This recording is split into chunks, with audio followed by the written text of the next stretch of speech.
on today's episode of Anime Afterthought Tower of God, episode 8, Khun Strategy. Now, today was a pretty insightful episode. Not only we get to look at how powerful a handicapped ranker scout is, but we get a startling glimpse into the mind of Khun, and honestly, I'm a little scared. Now, usually this is where I take the opportunity to make any kind of corrections, but I don't think I fucked up last week too bad. But you guys did give me some fun facts. I did state that, the tower feels fucking huge, and you guys tell me that, well, yes, it is. It's fucking huge. Each, floor of the tower, I believe you said, is the size of the Americas, and the tower overall is, I believe, 20 times the size of Earth, and it holds a population of over 10 trillion. Jesus. Another fun fact I want to touch on before we get into today's episode, the dub is officially released, and it's actually pretty good. I'm holding reservations for one character in particular.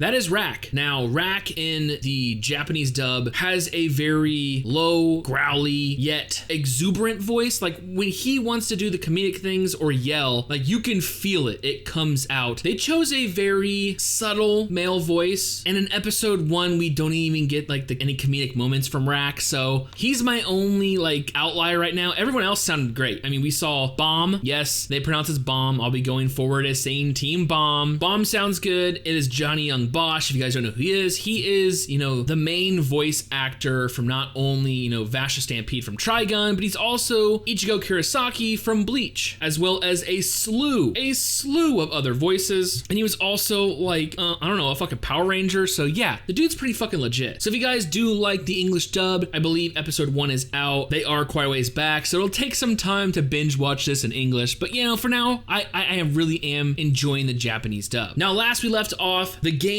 of, I guess, double tag has started. The remaining applicants for tower entry are split into two groups, Team A and Team B, and it's like a double tag. They have a chosen it, and the administrator side has basically Quant. Quant is their only tag E and tag basically them versus a ranker, except he's been handicapped. He has been limited on his use of Shinsu, but right off the back, we are, already at a disadvantage. Plan A seems to have faltered, and this is basically where we pick up today's episode. Now, starting right off the bat, Quant's, temperamental personality begins to show as he takes, Team A's plan almost as an insult against his station as a ranker. Like, dude, you guys are coming at me like this? Like, this was your plan? I'm a fucking ranker. Yeah, I'm handicapped, but I'm a fucking ranker.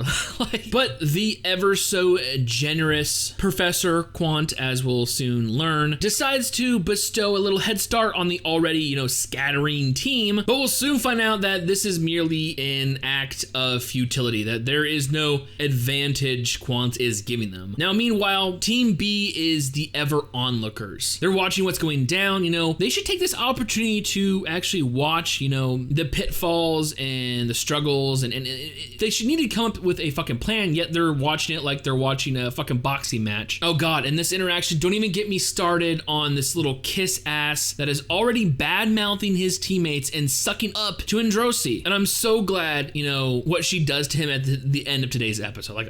He deserves it all the way, but fucking little brown noser. But it does go to show you that, princesses are like a celebrity in the tower. Like, they're well known, they're held in high regards, and if you can get on one's good side, maybe, your station in life can improve as well. But this whole interaction does give us, a little Bomb versus Androsi interaction. Give him a little one-on-one time. And this is where we get a little, information on how Team Hood was actually formed. It was basically just, up in the air. These are the last two available. Was it really that easy, though? I mean, you guys just happened to go in this all wearing the same fucking outfit.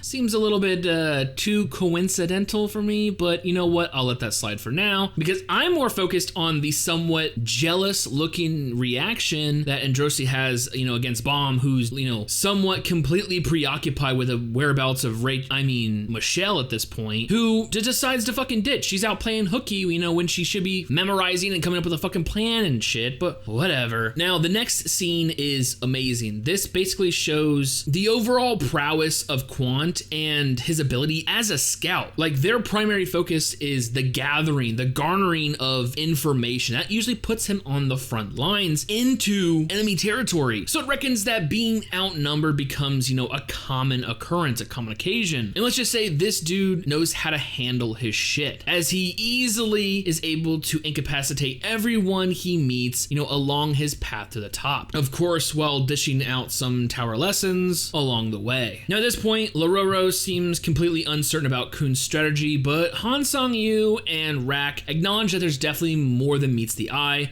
I think Yu's belief is stemming from what seems like a keen grasp on Khun's personality as well as his motivations. He always seems to have the upper hand, or at least, you know, a good grasp on what's going on. Meanwhile, Rak's trust is just coming off pure faith in the blue turtle, as he puts it, which he is easily able to proclaim as he is downing a bucket of candy bars. Once again, dude, if you do not settle down, you will get diabetes. Too much of a good thing can be a bad thing. Oh, and also the scary berserker dude is also downing some shit too. Like, the two people have passed are just eating fuck candy bars. Like, okay, whatever. Now at this time, I think some F's in the chat are appropriate. Shibisu, you were a true warrior till the very end, rounding out your little scene with a, you know, another stellar comedic moment, giving a shoulder massage to Quant, which really pisses him off. But I think what garnered my attention most is the following scene where Quant, in her monologue, is, you know, commending our tracksuit hero, saying that, you know, you would have certainly passed without the last struggle. So I thought to myself, maybe that there's more going on, that this isn't necessarily a pass-fail situation. It also sparks a memory of what Khun says earlier, retorting about Laro, how Laro is still at the bottom, still at the start, fast asleep, because he's guaranteed to pass. So yeah, this actually, you know, it flows into how they set up the rest of the episode. But before we move on, I have to comment, once again, you know, they built up the Super Inferno Punch dude. Like, they're really teasing this dude at the point. Like, I just want them to, like, let him fucking go run wild and at least unleash one of these things. But yeah, by now Quant has, you know, finally made his way to the goal and is surprisingly met by Khun, where he informs the ranker that he was misled and Anak is actually making her way to the other goal, which is actually a pretty nice bluff, seeing how in reality that the lizard princess is floating on the cube computer thingy. Yeah, supposedly it's called a lighthouse. Makes sense because he's a light bearer. But unfortunately, Quant can tell something is amiss, and this is where we learn that Shinsu can emit an aura, something that Quant can detect. But at this point, he decides to call his bluff, but insists on Khun tagging along with him in his descent to the bottom, grabbing his hand as he decides to jump from the bridge. But even this action itself was taken into account by Khun, our blue-haired mastermind, as he slips out of Quant's clutches and proceeds to get rescued by Green April, an accomplishment that is cheered on by Bomb, which seems to upset his, you know, makeshift allies. Now at this point, Quant has given up all hope and resigns himself for defeat as a familiar voice beckons, offering assistance. And as Anak approaches the goal, assured of her victory, she soon finds herself confronting the ranker once more, only this time losing her badge and in turn the game. What the fuck just happened? Now at this point, Team B is going fucking crazy. They're all excited because it seems now they have a chance to pass. Well, we'll see. Now Quant is quickly to discard the stolen badge, an action that'll soon make sense, as everything that just transpired went according to Khun's design. See, there's only one team for Khun, and that is Team Bomb. Utilizing his lighthouse, he was able to procure some vital information regarding the contestants. See, certain individuals were bound to pass regardless of the game's ultimate outcome, but seeing how Team Bomb was scattered amongst two new groups, it was up to Khun to figure out how that they would all ultimately pass. And with a strategic mix between subterfuge and mind games, allowed him to put a most brilliant, you know, show together, once again proving this dude is a legit monster, especially when it comes to strategy and overall intelligence. But even I was kind of shocked that Khun was able to get Laro to do anything, because, you know, the guy might have a sleeping disorder. I just want to put that out there. Khun is then able to follow up, you know, the entirety of this game with a quite brilliant performance as he puts it on before Team A, who is currently consoling one another. This whole scene is actually quite telling. It kind of shows that the old naive Khun that was tricked is most likely dead and gone. It's actually quite scary when you think about it. Well, scary until he makes Shibisu's heart go pitter-patter, which again gives us another comedic gold moment. And at this point, if you're like me, you might be kind of confused on the concept. I mean, I get the broad strokes, but the minute details are a little hard to discern. Luckily, we have Han Sang-yu to like break it down for us, and Lororo, who seems to be just as confused. But he even takes it a step further. Like, he kind of insinuates that Team Bomb, you know, the entire list that Shibisu had to put together for his scout exam, those individuals were actually part of Khun's machinations, as he's quoting to, "These are the things you're bringing into the tower." He's looking so far ahead into the future, like,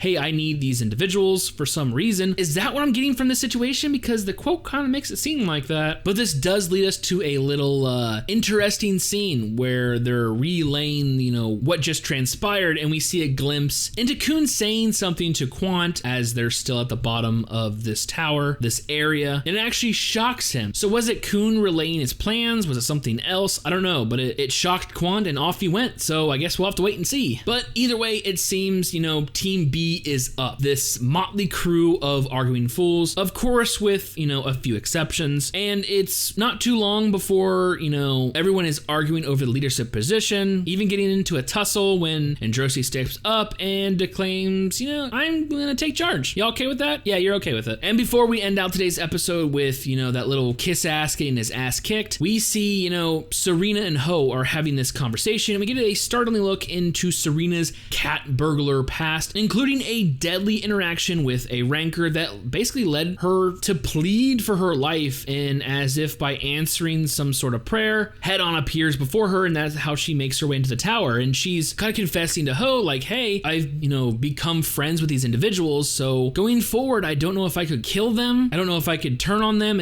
I'm losing my will to climb. And we get this very ominous music mixed with Ho standing over her saying, you know, some very disconcerting words like, this is what we do. We are here to climb. But the music is very, you know, is very telling. I don't know if this is foreshadowing something, but mixed with his overall, you know, the ongoings of Ho having those fucking daydreams, as well as the letter from last week's episode. Like, is shit about to happen with this dude? Like, he's on Team Bomb list, so you might want to not, like, rock the boat, okay? You're hooked up with our, you know, main characters. They tend to last throughout the series, so might want to weigh your options going forward. Anyways, like I said, end with a little ass kick from Androsi, who seems to have her own machinations, and boom, we have today's episode. Like, yeah, a lot going on. There's a lot in today's episode. We have basically the inner workings of Khun's mind. Like, the dude is playing like 4D chess while I'm still trying to figure out how to play fucking checkers or some shit. He's not only planning to pass these games, but for a long career heading up the tower. How deep does his plans go? I mean, we know he wants to completely change the tower, and he's completely against authority. He's anti-establishment. So if he has his way, it maybe seems like the tower is in for a giant change. Meanwhile, like I said, Quant gave us a starting look at what a scout's true power is. Like, they're on the front line. They go toe to toe. They're usually in enemy territory and find themselves on occasion outnumbered, and you gotta handle your fucking self, and he does. And he's even handicapped. He's got fucking like Shinsu weights on, you know, draining himself. Like,